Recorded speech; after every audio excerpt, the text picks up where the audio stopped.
No niin, iltaa kaikille. Sunnuntai-iltaa.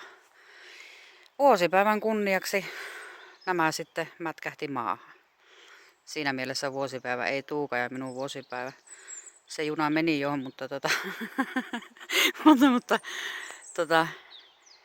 me ollaan nyt vuosi asuttu täällä Keurulla. Tasan vuosi sitten muutettiin tänne ja tässäpä sitten on taas savottaa huomiseksi ja saattaa se mennä vähän useampikin päivä. Joo, minä kattelin sitä sähköpostia tuossa eilen, että mitä sinne oli tullut kaikkea, niin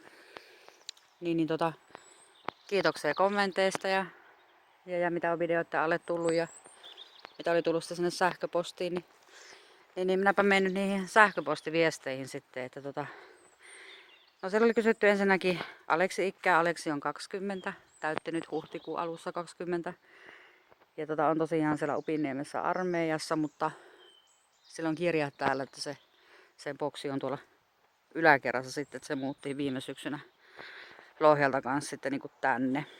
Saa nähdä minne matka vie sitten armeijan jälkeen, mutta visiot on kovat minne poika lähtee. Se voipi olla, että se löytyy tuolta ulkomailta, miten minusta vähän tunnustaa. Naapuripitäjistä niin sanotusti. Ja sitten oltiin kysytty Tuuka ja minun ikää. No mä oon 42 ja Tuukka on 44. Ja sitten oltiin taas kysytty sitä, että missä se Tuukka ja minä ollaan tavattu. Mä oon se aiemmassa jossakin videossa mä sen kerron, koska sitä on kysytty aiemminkin. Mutta mehän tavattiin tuolla, kerrotaan nyt sen verran kuvioon, että me tavattiin Lohjalla tuolla ensimmäisen kerran Paloniemen parkkipaikalla. Joo, toki siinä on semmonen homma, että sitten pari päivää myöhemmin nähtiin ravintolassa Routiolla Lohjalla. Mutta Tuukalla ja mulla on sen verran historiaa tuossa, että me ollaan jo aiemmin vuosia sitten niin istuttu saman pöydän ääressä ja minä olen kahtonut, kun herra Keränen ja Tuukka pelaa biljardia ja juttelee Jonnin joutavia, että tämmönen yhteys tässä on olemassa. Voisi melkein sanoa, että he niinku tunsivat toisensa. Ja eihän me heti ruvettu seurustelemaan, siinä meni semmoiset puoli vuotta, että ennen kuin sitten ruvettiin seurustelemaan, mutta hyvin nopealla tahilla se meni, että käytännössä minä muutin Tuukan luokse. Ja sitten Tuukka muutti minun luokse ja sitten me muutettiin tänne. Siinä oli sitten aasinsiltana päästään siihen, että joku oli kysynyt, että tapellaanko Tuukka ja minä. No se on hankala yksinään tapella. Minähän olen semmonen akka, että minähän kyllä kainuulaisena ensiksi pidättelen muutama hetken ja sitten räjähtää aikapommi, mutta se on hankala tapella, kun Tuukka lähtee ulos tai huutaa ylipäätänsä, kun Tuukka lähtee ulos kalalle ja tai sitten se katkaisoo, tietäjät tietää, se katkaisoo talosta virrat, niin se on pimmessä huono huutaa sitten. Semmoistakin on tapahtunut. Joo, faktat tiskiin niin sanotusti. Mä tulin näyttämään tästäkin päästään aasinsiltana harrastuksiin, niin täällä menee meillä tämmönen pikkunen piirtaus nyt tässä toisella puolella tietä. Täällä me Nupun kanssa tykätään leikkiä nyt, kun tää melkein on niinku Tenojoki varressa ois. No okei, sen tarvitaan melko hyvä mielikuvitus, että tämä niinku Tenojoki ois, mutta tämä ääni on vähän samaa. Mä oon Tenolla käynyt 4 kertaa. Ja itse asiassa tarina on semmonen, että se on se minun poika, se Aleksi, niin se on saanut kyllä alkunsa siellä Tenojokin varressa, että Lapin poikien niin sanotusti. Semmoista. Mikäpä siellä raitteessa ulkoilmassa, niin mikäpä siellä sitten ollessa. Mutta siitä on aikaa, siitä on se 20 vuotta, kun mä oon sen Tenojokin varressa viimeksi käynyt, mutta onhan Lappi ihana paikka. Niin siitä päästiin sitten näihin harrastuksiin. Niin aikanaan oli tuo retkeily oli semmonen juttu, että kun kysyttiin, että mitä minä harrastan, tai mitä me harrastetaan, niin retkeily oli kova juttu kuulin hossat ja tenot ja kevot ja käytiin Hammerfestissä ja kaikkea silloin nuoruudessa. Mutta nytpä se on sitten tilanne vähän muuttunut, että tietenkin siinä oli mulla Aleksi pienenä ja kaiken näköistä etelään muutot ja systeemi, niin ne sitten vähän niin kuin jäi. Että kesällä me tykätään Tuukan kanssa käydä tuossa kalalla. Se on siis Keurusselkä tuo. Niille, joille se ei ole vielä mennyt. Te, jotka ei sitä tiedä. Ja no sitten, no tässäpä tätä savottaa sitten on. Niin, tässä pihassa. Ja toinen kaos tuolla sisällä sitten. Missään en käy sillä tavalla niin kuin tuolla kylillä, niin en käy harrastamassa yhtään mitään. Sen kummempaa. Enkä nykyään edes baarissa enää, ei jaksa. Ei vanha jaksa lähteä. Ei, me ollaan nyt vuosi asuttu täällä ja mä oon käynyt 3 kertaa baarissa. No ei sillä, että täällä nyt hirveästi niitä baareja olisi, mutta no periaatteessa ne kaikki. Nyysässä kävin laulamassa karaokea ja viime kesänä ja siitä sitten punkkeriin ja siitä sitten paikkiin ja sitä sitten kotiin. Ei vanha jaksa enää rällätä tuolla kylillä, mutta juu, en harrasta mitään sen kummempaa. Se kirjoittaminen on semmonen, että sen mä ehkä luokittelen harrastukseksi, mutta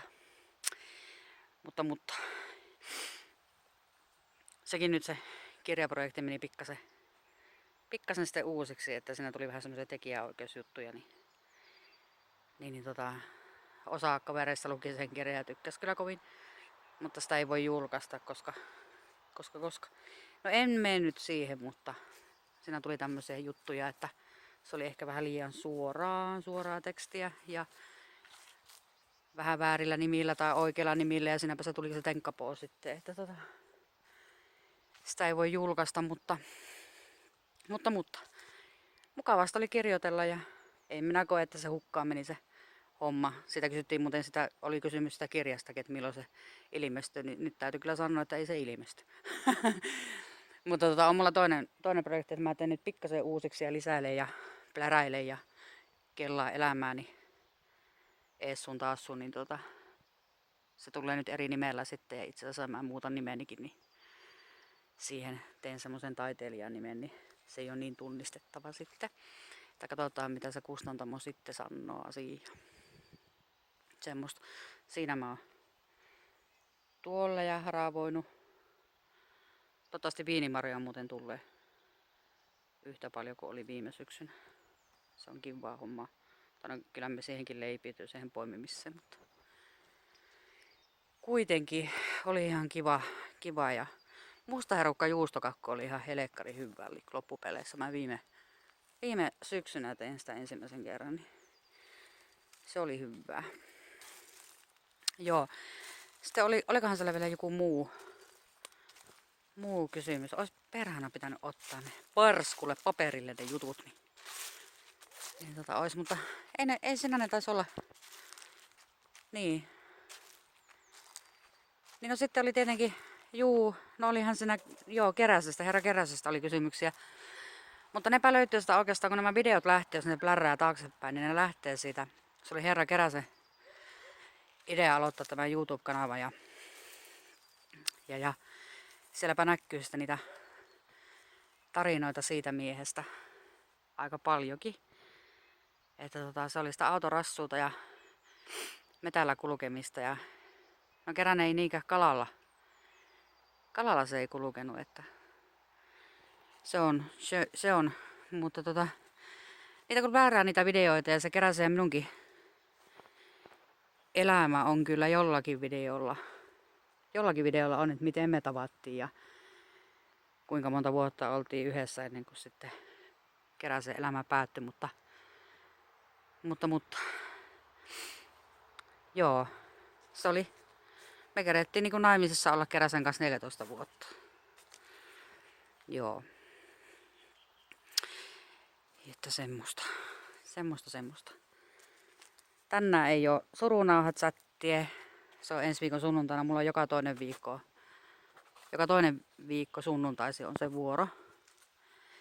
Ja se on nyt sitten viikon päästä. Ja nyt mä otin vähän lisää hommaa sitten itselle, että otin se tukipuhelu päivystyksenkin sitten tuohon noin, niin se varmaan lähtee nyt pari viikon sisällä pyörimään sitten, että se on vähän vastaavalla kuin chatti, mutta se, että siinä jutellaan sitä niin kuin kahden kesken puhelimessa, että voi jutella näistä elämän suuremmista asioista. Siellä mahtaisi sauna olla nyt pikkuhiljaa sisällä valaamista. Jos lähtisi saunomaan ja huomenna alkaa sitten urakka, mutta laittakaa kysymykseen. Minä en oikein itse asiassa tiedä, että miten se, näkyykö se siinä jotenkin se sähköposti, mihin niitä kysymyksiä aina silloin täällä tosi harvoin tulee, mutta olisi mukava saada niitä kysymyksiä. Kyllä mä nyt Jonnin joutavaa, tai ei niinkään Jonnin joutavaa, vaan ihan niin kuin elämästä kyllä mielellä. Kerro, on muuten nätti ilta.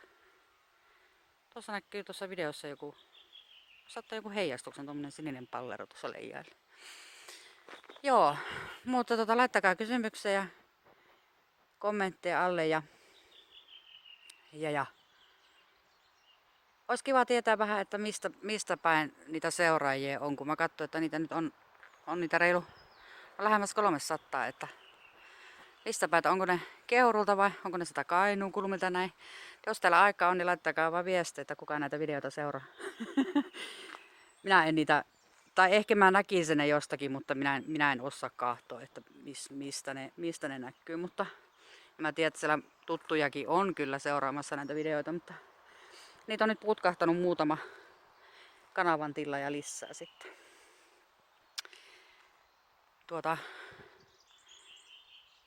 Ajattelin, että jos jo ensi kuussa kävisin järvessä, jos nuo jäät lähtöä, mutta viime vuonna minä sen tein ja tärisin päivän. Kun ei lämmitetty rantasaunaa, niin idiootti menin tuonne järveen pulahtamaan toukokuun puolessa välissä jo. Ja kylmähän se tuli. Sitä virhettä minä en tänä vuonna tee. Ai niin, tosta mun piti näyttää. Tuosta piti näyttää, että tuo kun me puljettiin Nupun kanssa, Nuppu on nyt meillä iskäviikolla, niin Nupun kanssa puljattiin tuolla Purossa, eli tuossa minkä mä näytin tuossa aiemmin, niin sanottu Tenojoki varsi, niin sinnehän se pikkuemäntä mätkähti, niin siinäpä ne nyt sitten on. Se on hyvinkin lapsiperhearkea tämä elämä joka toinen viikko. Jees, mutta jatketaan ja palataan.